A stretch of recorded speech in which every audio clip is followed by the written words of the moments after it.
அஸ்ஸலாமு அலைக்கும் வரஹ்மத்துல்லாஹி வபரகாத்துஹு. அன்னை ஆயிஷா ரலியல்லாஹு தஆலா அன்ஹா அவர்கள் அறிவிக்கிறார்கள், கானன் நபியு ஸல்லல்லாஹு அலைஹி வஸல்லம் இதா பலகஹு மா யக்ரஹுஹு.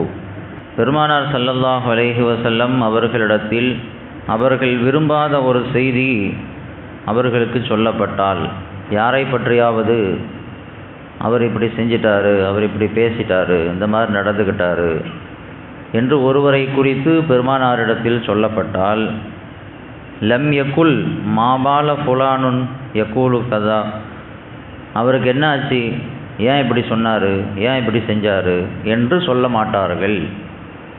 யாரை குறித்தாவது அவர் தவறு செய்து விட்டதாக, அவரிடத்தில் ஏதாவது குறை இருப்பதாக பெருமானாருடைய பார்வைக்கு கொண்டு வரப்பட்டால், ஏன் அவர் இப்படி செஞ்சார் என்று சபைக்கு முன்னால் வச்சு கேட்க மாட்டாங்க. வலாக்கின் என்றாலும் யக்கூலு மாபாலு அக்வாமின் யஸ்னஊன் அவ் யக்கூலூன கதா, மாறாக மக்களுக்கு என்ன ஆச்சு, ஏன் அவங்க இப்படி செய்கிறாங்க, ஏன் அவங்க இப்படி நடந்துக்கிறாங்க, ஏன் இந்த மாதிரிலாம் பேசுகிறாங்க என்று பொதுவாக சொல்வார்கள். மறைமுகமாக பேசுவார்களே தவிர குறிப்பிட்டு யாருடைய பெயரையும் சொல்ல மாட்டார்கள். ஒருவரை பற்றி ஏதாவது ஒரு செய்தி அவங்க காதுக்கு வருது, அவங்க தப்பு செஞ்சிட்டாங்க அப்படின்னு வருது, அதை கேட்டுட்டு சும்மா இருக்க முடியாது. அப்போ அதனுடைய தவறை மக்களுக்கு உணர்த்தணும், அது தப்பு அப்படின்னு மக்களுக்கு புரிய வைக்கணும். அப்படி புரிய வைக்கக்கூடிய நேரத்தில் யாரை பற்றி சொல்லப்பட்டுச்சோ அவருடைய பெயரை குறிப்பிட மாட்டாங்க. ஏன் அந்த ஆளுக்கு என்ன ஆச்சு, ஏன் அப்படி செஞ்சார், ஏன் அவருக்கு மார்க்கம் தெரியாதா அப்படின்ட்டு யாரை பற்றியும் யாருடைய பெயரையும் குறிப்பிட்டு சொல்ல மாட்டார்கள்.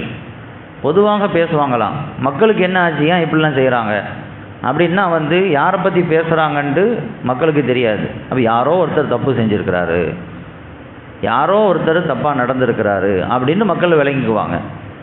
அப்போ தவறை சுட்டி காட்டியதை போன்றும் ஆகிவிட்டது. யாருடைய பெயரையும் குறிப்பிடாமல், அவரை காயப்படுத்தாமல், அவருடைய குறையை வெளிப்படுத்தாமல் ஸல்லல்லாஹு அலைஹி வஸல்லம் அவர்கள் நடந்து கொள்வார்கள் என்று பெருமானாருடைய ஒரு குணத்தை அன்னை ஆயிஷா ரலியல்லாஹு தஆலா அன்ஹா அவர்கள் சொல்கிறார்கள். அப்போ யாருடைய குறையும் வெளிப்படுத்தக்கூடாது. ஒன்று தனிப்பட்ட முறையில் அவரை கூப்பிட்டு நாம் உபதேசம் பண்ணணும், அல்லது பொதுவாக எல்லாட்டையும் சொல்கிற மாதிரி இருந்துச்சுன்னா பொதுவாக பேசணுமே தவிர அவருடைய பெயரை குறிப்பிடக்கூடாது. ஏன்னா மனிதனுடைய மானம் கண்ணியம் அப்படிங்கிறது ரொம்ப உயர்ந்தது. சபைக்கு முன்னால் ஒருவர் தன்னுடைய மானம் போகிறத விரும்பவே மாட்டார். உயிரே போனாலும் தன்னுடைய மானம் போயிடக்கூடாது என்று ஒவ்வொரு மனிதனும் நினைப்பான். உயிரை விட மானம் பெருசு. அதனால்தான் கணவருடைய துணை இல்லாமல் குழந்தையை பெற்றெடுத்து குழந்தையை வயிற்றில் சுமந்து அந்த நிலையில் ஊரை போய் சந்திக்கணுமே, ஊர்வாசிகளை போய் பார்க்கணுமே அப்படிங்கிற அந்த நிலை வந்த பொழுது மரியம் அலைஹிஸ்ஸலாத்து வஸ்ஸலாம் அன்னவர்கள் சொன்னார்கள், யா லைத்தனி மித்து கபலஹாதா, இந்த சம்பவம் நடக்கிறதுக்கு முன்னால் நான் மௌத்தாக இருக்கக்கூடாதா அப்படின்ட்டு சொன்னாங்களாம். மக்கள் என்ன பேசுவாங்க, என்னை பார்த்து தப்பான பெண்ணு தானே சொல்லுவாங்க. அல்லாஹ்வுடைய அத்தாட்சி வெளிப்படுறதுக்காக அல்லாஹ் அவங்கள தேர்வு செஞ்சான். ஆனால் அந்த நேரத்தில் அவங்க என்ன நினச்சாங்கன்னா, கல்யாணமே பண்ணாமல் ஒரு ஆணுடைய துணை இல்லாமல் கையில் பிள்ளையோடு போய் நின்னா ஊர் மக்கள் என்ன பேசுவாங்க, என்னை பார்த்து என்ன சொல்லுவாங்க, இப்படி ஒரு நிலை வந்துருச்சு, இதுக்கு நான் மௌத்தாக இருக்கலாமே அப்படின்னு கேட்டாங்களாம். மானம் அப்படிங்கிறது ரொம்ப பெருசு. அதனால தான் இஸ்லாம் யாருடைய மானத்திலும் கை வைக்கக்கூடாது அப்படின்னு சொல்லுது. அவருடைய குறைகளை வெளிப்படுத்தக்கூடாது. அல்லாஹ்வினுடைய பெரிய ஒரு தன்மையை என்ன அப்படின்னு சொன்னால், அடியார்களுடைய குறைகள் அல்லாஹ் வெளிப்படுத்துகிறதே இல்லை. எவ்வளோ நாம் தப்பு செய்கிறோம் தனியாக இருந்து, அல்லாஹ் காட்டி கொடுக்கறது இல்லையா. நேற்று இவன் நைட்டு இந்த தப்பு செஞ்சான் அப்படின்ட்டு நம்ம காலையில் எஞ்சவனே யாருக்காவது தெரியுதா? தெரிகிறதில்ல. அல்லாஹ் நாம் தனியாக செய்யக்கூடிய குற்றங்களை மறைத்து கொண்டு நம்முடைய கண்ணியத்தை பாதுகாத்து கொண்டு இருக்கிறான். அல்லாஹ் வெளிப்படுத்த ஆரம்பிச்சுன்னா நம்ம வெளியில் நடமாட முடியாது, யாருமே வெளியில் தலையை காட்ட முடியாது. ஏன்னா எல்லார்ட்டையும் தப்பு இருக்குது, எல்லாரும் பாவம் செய்கிறோம். அல்லாஹ் நம்ம கண்ணியத்தை பாதுகாத்து கொண்டு இருக்கிறான். யாருடைய கண்ணியத்தையும் கெடுப்பதற்கு அல்லாஹ் விரும்புறதில்லை. மனிதன் கண்ணியமாக இருக்கணும்னு சொல்லி தான் அல்லாஹ் பிரியப்படுறான். மூசா அலைஹிஸ்ஸலாத்து வஸ்ஸலாம் அவங்க காலத்தில் கடுமையான பஞ்சம், மழை இல்லாமல் கஷ்டப்பட்டாங்க. மூசா அலைஹிஸ்ஸலாம் எல்லாத்தையும் கூப்பிட்டு திரண்ட வெளிக்கு மக்களிடத்தில் மக்களையெல்லாம் ஒன்று கூட்டி அல்லாஹ்விட்ட துவா செஞ்சாங்க, யா அல்லாஹ் எங்களுக்கு மழை வேணும், பஞ்சம் நீங்கணும் அப்படின்னு சொல்லி. அல்லாஹ் சொன்னால், நான் மழையை ஏன் தடுத்து வச்சுருக்கேன் அப்படின்னு சொன்னால், உங்கள் சமுதாயத்தில் ஒருத்தர் இருக்கிறார், 40 வருஷமாக பாவம் செஞ்சிட்ருக்கிறாரு. 40 வருஷமாக பெரிய பாவம் செஞ்சிட்ருக்கிறாரு, அந்த ஒருத்தரால் நான் மலையை தடுத்து வச்சுருக்கிறேன், அவரை ஊரை விட்டு காலி பண்ணுங்க, நான் உங்கள் ஊருக்கு மலையை தரேன் அப்படின்னா. மூசா அலைஹிஸ்ஸலாத்து வஸ்ஸலாம் அன்னவர்கள் மக்களிடத்தில் சொன்னார்கள், நமக்கு மலை தடுக்கப்படுறதுக்கு அந்த ஒருத்தர் தான் காரணம். அவர் யாருன்னு தெரியலை, ஆனால் அவருக்கு தெரியுமில்ல, சம்மந்தப்பட்ட ஆளுக்கு தெரியுமா இல்லையா? தயவு செஞ்சு அவர் இந்த ஊரை விட்டு வெளியே போயிட்டோம், வெளியே அவர் ஒரு ஆளால் இந்த சமுதாயமே, ஒட்டுமொத்த சமுதாயமே பாதிக்கப்பட்டது மழை இல்லாமல் பஞ்சத்தினால. அதனால் அவர் வெளியே போட்டோம் அப்படின்னு சொல்லி சொன்னாங்க. சொல்லி கொஞ்ச நேரத்தில் மழை வந்துருச்சு. அல்லாஹ்ட்ட கேட்டாங்க, என்ன யாரோ ஒருத்தர் தப்பு செஞ்சவர் இருக்கிறாருன்னு சொன்னேன், அவர் ஊரை விட்டு வெளியே போனால் தான் மழையை கொடுப்பேன்னு, யாருமே கூட்டத்தை விட்டு வெளியே போகலை, இங்கே தான் எல்லாருமே இருக்கிறாங்க, மழை வந்துருச்சே அப்படின்னு கேட்கும் பொழுது அல்லாஹ் சொன்னான்னா அவர் தௌபா செஞ்சிட்டாரு. நீங்கள் சொல்லிக்கிட்டு இருக்கும் பொழுதே அவர் கண்ணீர் வடித்து, அல்லாஹ் எவ்வளோ பெரிய ஒரு நிலையை அல்லாஹ் கொடுத்துட்டானே, என் ஒருத்தனால இந்த சமுதாயம் பாதிக்கப்படுற அளவுக்கு நிலை வந்துருச்சே, நான் அல்லாஹ்ட்ட என்ன பதில் சொல்லுவேன் அப்படின்னு சொல்லி அப்பவுமே தலையை குனிஞ்சி கண்ணீர் வடித்து அவர் அழுது என்னிடத்தில் தௌபா செய்து விட்டார். அவருடைய தௌபாக்கு பிறகு நான் மலையை கொடுத்துட்டேன். அப்படியா, அந்த மனுஷன் யார் அப்படின்னு மூசா அலைஹிஸ்ஸலாம் கேட்டாங்க. நான் காட்டி கொடுக்க மாட்டேன்னு அல்லாஹ் சொல்லிட்டான். அவர் யாருன்னு சொல்ல மாட்டேன். 40 வருஷமாக அவன் தப்பு செஞ்சுட்டு இருந்தான். அப்பவுமே உங்களுக்கு தெரியுமா யாருன்னு சொல்லி நான் உங்களுக்கு அறிவித்து கொடுத்தேனா இவன் தான் தப்பு செய்கிறான் அப்படின்ட்டு? அவனை காட்டி கொடுக்கல. இப்போ அவன் தௌபா செஞ்சுட்டு என்னுடைய சிறந்த அடியான மாறிட்டான். இப்போ அவரை நான் சொல்லித் தருவானா அவன் இவன் தான் அப்படின்னு சொல்லி, அதனால் அவனுடைய மானத்தை நான் கெடுக்க மாட்டேன்னு அல்லாஹ் சொன்னானோ. அப்போ மனிதனுடைய மானத்தை பாதுகாக்க வேண்டும், அல்லாஹும் அதை தான் விரும்புகிறான். அப்போ யாரும் யாருடைய தவறையும் பொது வெளியில் வைத்து சுட்டி காட்டக்கூடாது. ஒருத்தர் திட்டுறதா இருந்தால் கூட தனியாக போய் திட்டணும். ஏதாவது ஒன்று நமக்கு கீழே இருக்கிறாங்க, நம்ம பசங்க யாராவது ஒருத்தவங்க தப்பு செஞ்சாங்கன்னா தனியாக திட்டணும். சபைக்கு முன்னால் எல்லாருக்கும் முன்னாலும் திட்டக்கூடாது. அது அவனுடைய மானத்திற்கு இழுக்கு செய்யக்கூடாது. அது பெருமானார் ஸல்லல்லாஹு அலைஹி வஸல்லம் யாரையும் சபையில் வைத்து அவருடைய பெயரை சுட்டி காட்டி அவங்க சொல்லவே மாட்டாங்க. சபையில் வச்சு யாரையும் சொல்ல மாட்டாங்க, பொதுவாக பேசுவாங்க. அல்லது தனிப்பட்ட முறையில் யாருக்கும் தெரியாமல் கூப்பிட்டு உட்கார வச்சு அவங்களுக்கு நசீகத்து பண்ணுவாங்க. ஸல்லல்லாஹு அலைஹி வஸல்லம் காலத்தில் ஒருத்தர் பெரிய தப்பு செஞ்சிட்டாரு, ஒரு பெண்ணோட தப்பாக நடந்துக்கிட்டாரு.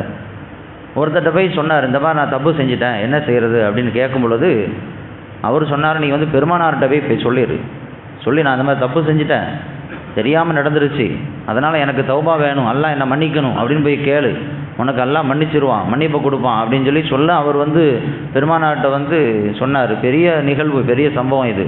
ஸல்லல்லாஹு அலைஹி வஸல்லம் அவரை அவங்க சொன்னதை கண்டுக்கவே இல்லை, பொருட்டாவே எடுத்துக்கல. திருப்பி சொன்ன உடனே அவர் செஞ்சது உண்மை அப்படின்னு தெரிஞ்சிருச்சு. அதுக்கு பிறகு தண்டனை நிறைவேற்றணும்னு சொன்னாங்க, கல்லால் அடித்து கொல்லணும்னாங்க.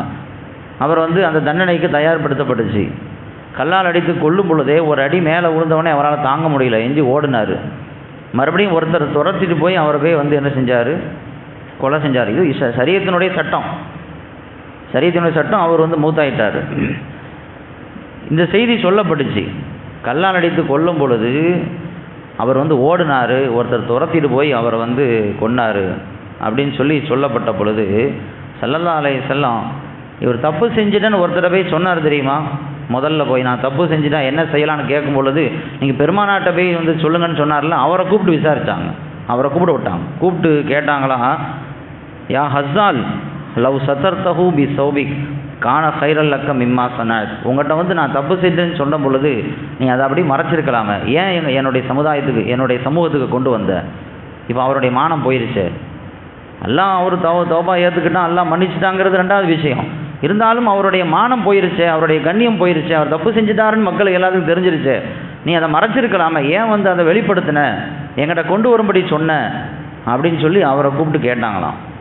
அப்படி மறைத்திருந்தால் அது உனக்கு ஹைராக ஆகியிருக்குமே என்று ஸல்லல்லாஹு அலைஹி வஸல்லம் சொன்னார்கள். யாருடைய குறையையும் வெளிப்படுத்தக்கூடாது. வெளிப்படுத்தினா என்ன நடக்கும் தெரியுமா? நாம் ஒருவருடைய குறையை வெளிப்படுத்தி விட்டால் அதே குறையை பிற்காலத்தில் நம்மகிட்ட அல்லாஹ் கொடுத்துருவான். நீ ஏன்டா இப்படி தப்பு செஞ்ச, உனக்கு அறிவில்லையா அப்படின்னு சொல்லி 4 பேருக்கு முன்னால் திட்டோம் அப்படின்னா அவன் என்ன தப்பு செஞ்சான்னு சொல்லி நாம் திட்டினமோ அதே தப்பு நம்மகிட்ட அல்லாஹ் கொண்டு வந்துடுவான். இது ஹதீஸினுடைய வாசகம். ஸல்லல்லாஹு அலைஹி வஸல்லம் சொன்னாங்க, லா துது இபாதல்லாஹ், அல்லாஹ்வினுடைய அடியார்களை நீங்கள் நோவனப்படுத்தாதீங்க, அவங்கள கஷ்டப்படுத்தாதீங்க. வலா துஅய்யிரூஹும், அவங்கள குறைப்படுத்தி பேசாதீங்க, அவங்களுடைய குறையை வெளிப்படுத்தி பேசாதீங்க. வலா தத்லுபு அவ்ராத்திஹிம், அவங்கள்ட்ட இருக்கக்கூடிய தவறுகளை தேடி நீங்கள் என்ன செய்யாதீங்க, அலையாதீங்க. அப்படி நீங்கள் தேடி ஒருவருடைய குறையை வெளிப்படுத்தி விட்டால் ஹத்தா யஃப்லஹு ஃபி பைத்திஹி, அல்லாஹ் உன்னுடைய குறையை, அவருடைய குறையை தேடி அல்லாஹ் அவரை இழிவுபடுத்தாமல் விட மாட்டான். அவன் வீட்டிலேயே இருந்தாலும், வெளியே வராமல் வீட்டுக்குள்ளேயே உட்கார்ந்துருந்தாலும் அவனுடைய குறையை அல்லாஹ் வெளிப்படுத்திடுவான்றாங்க ஸல்லல்லாஹு அலைஹி வஸல்லம். அவங்க மாலிக் இப்னு அனஸ் ரலியல்லாஹு தஆலா அன்ஹு சொல்கிறார்கள், மதீனாவில் இந்த ஹதீஸ் நான் நேரடியாக பார்த்தேன். சில பேர்கிட்ட எந்த குறையும் இருக்காது, எந்த தப்பும் செய்ய மாட்டாங்க. ஆனால் பிறருடைய குறையை சுட்டி காட்டிக்கிட்டே இருப்பாங்க. அவர் தப்பு செஞ்சார், இவர் அது செஞ்சார், இது செஞ்சார் அப்படின்னு பிறரை பற்றி சொல்லிக்கிட்டே இருப்பாங்க. ஆனால் அல்லாஹ் என்ன செஞ்சான்னு தெரியுமா? எந்த குறைகளெல்லாம் அவர்கள் சுட்டி காட்டினார்களோ அதே குறைகளை அவர்களிடத்தில் அல்லாஹ் கொண்டு வந்துட்டான். முதல்ல தப்பே செய்யாமல் இருந்தாங்க, குறை சொல்ல சொல்ல யாரை பற்றி சொன்னாங்களோ அந்த குறைகள்லாம் இவங்கள்ட்ட வந்துருச்சு. சில பேரை நான் பார்த்தேன், நிறைய தப்பு செஞ்சுட்டு இருந்தாங்க, குறைகள் அவங்கள்ட்ட இருந்துச்சு. ஆனால் யாரை பற்றியும் அவங்க பேச மாட்டாங்க, யாருடைய குறையும் சுட்டி காட்ட மாட்டாங்க. அல்லாஹ் என்ன செஞ்சான்னு தெரியுமா? அவங்கள்ட்ட இருக்கக்கூடிய குறைகள்லாம் எல்லாம் மூடி மறைச்சிட்டான், யாருக்கும் தெரியாமல். ஏன்னா அவங்கள்ட்ட தப்பு இருந்தாலும் யாரை பற்றியும் பேசாமல் இருந்தாங்க, யாருடைய குறையும் சுட்டி காட்டாமல் இருந்தாங்க. அதனால் அவங்களுடைய தப்பை அல்லாஹ் மறைச்சிட்டான் அப்படின்னு சொல்லி மாலிக் இப்னு அனஸ் ரஹ்மத்துல்லாஹி ரலியல்லாஹு தஆலா அன்ஹு அவங்க சந்தித்த நேரடியான விஷயத்தை நமக்கு சுட்டி காட்டுறாங்க. அப்போ நாம் அடுத்தவனுடைய குறையை தேடி தேடி பார்த்துக்கிட்டே இருக்கக்கூடாது. சில பேருடைய குணம் அப்படி இருக்குது, யாரை பற்றியாவது ஒரு செய்தி வந்துருச்சு அப்படின்னா ரொம்ப குஷியாகிடுவாங்க. பேசுகிறதுக்கு ஒரு சப்ஜெக்ட் கிடச்சிருச்சு அப்படின்னு சொல்லி அவரை பற்றியே பேசிக்கிட்டே இருப்பாங்க. அல்லாஹ் பாதுகாக்கணும். அவங்க இருக்கும் பொழுதும் பேசக்கூடாது, அது ஒரு தப்பு. அவங்க இல்லாத பொழுது பேசினா ரெண்டு தப்பாயிரும். ஒன்றும் குறைகளை வெளிப்படுத்தின குற்றம், ரெண்டாவது புறம் பேசின குற்றம் வந்துடும். அல்லாஹ் தஆலா பாதுகாப்பானாக. எல்லாருடைய கண்ணியத்தையும் பாதுகாக்கக்கூடிய மக்களாக நம்மை ஆக்குவானாக. நம்முடைய கண்ணியமும் எந்த இடத்திலும் பால்பட்டு விடாமல் அல்லாஹ் தஆலா பாதுகாத்து அருள் புரிவானாக. வஆகிரு தஅவானா அல்ஹம்துலில்லாஹி ரப்பில் ஆலமீன்.